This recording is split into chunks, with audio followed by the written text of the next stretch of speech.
Hi, this is Mark Tibb speaking. You're watching Sporting Icons. You don't need to be anywhere else. Alright Matt, firstly thanks very much for inviting me over to the press conference today. Went well, didn't it? Yeah, it did. Yeah, thanks for coming. Good turnout. Thought the lads conducted themselves really well. Yeah, it did. So this is your first promotion, really, but as you said before, you've been involved in behind the scenes for a long time now. So has anything happened on the build up to this one that you haven't expected? Not really, no. Basically, you never see, you like to see that it runs smoothly, but it has went pretty smoothly. A few niggles along the way, but nothing major, you know. Yeah. Are you looking forward to it though? I am.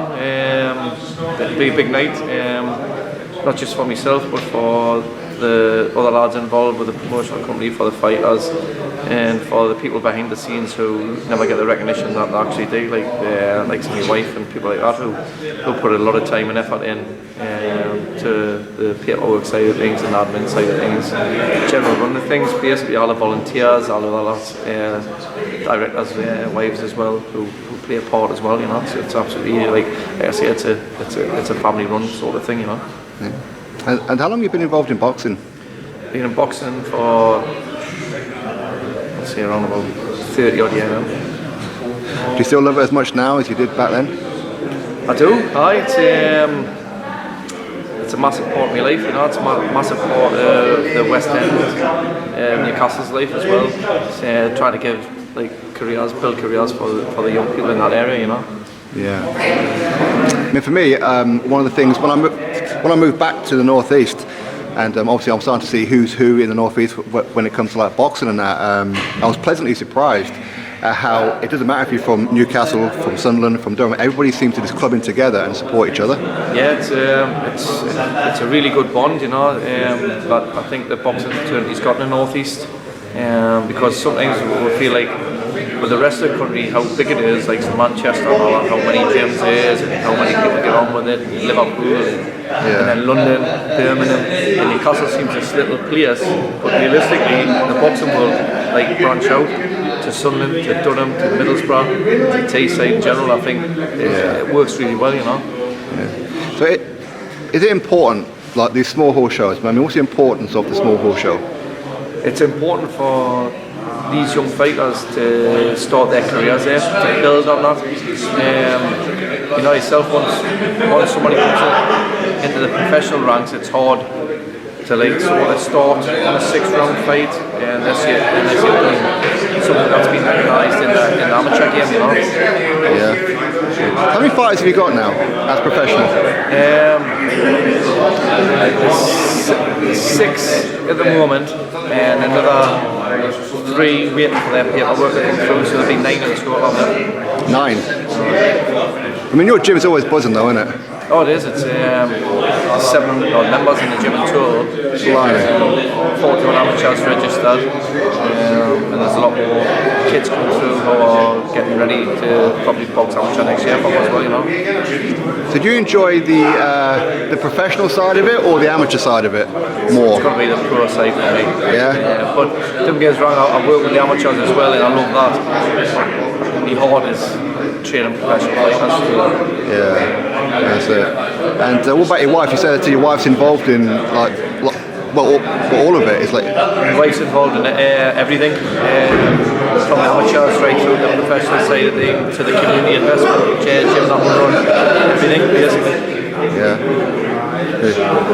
Yeah. Picking it back up where it's a little bit more quieter now. What was you saying? Yeah. So your wife is fully involved in every aspect of your journey, really. Yeah. Massively. Couldn't really do it without her support, you know. So it's a massive help to me, especially the paper side of things when I'm in the gym 24/7. So and that's right through everything that the gym's all about, you know. So where did your passion from boxing come from?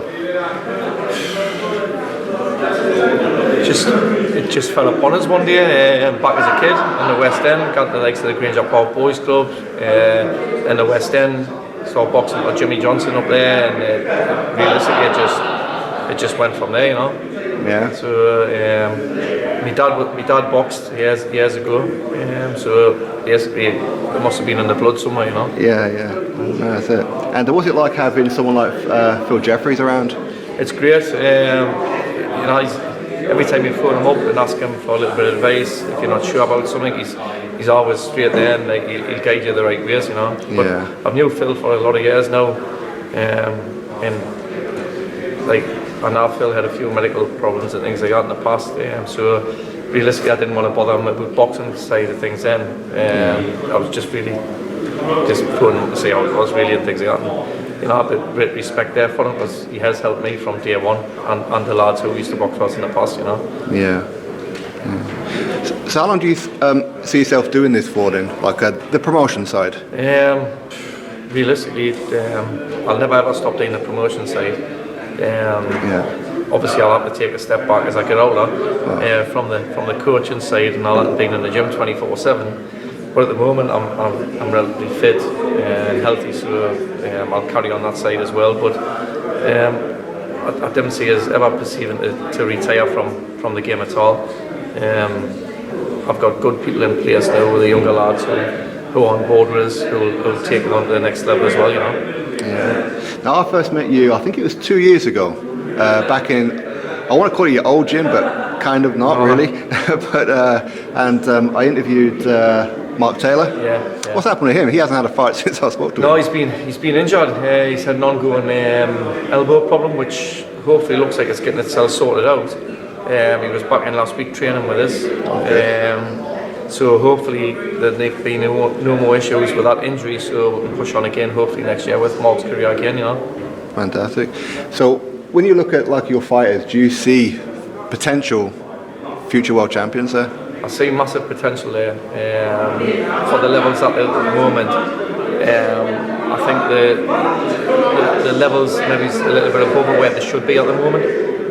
But like you say, I didn't want to run too fast for and walk sort of thing. So it's like, but there's a lot of potential there. Lots of the training ethics of all them lads on that stage today is phenomenal, absolutely phenomenal.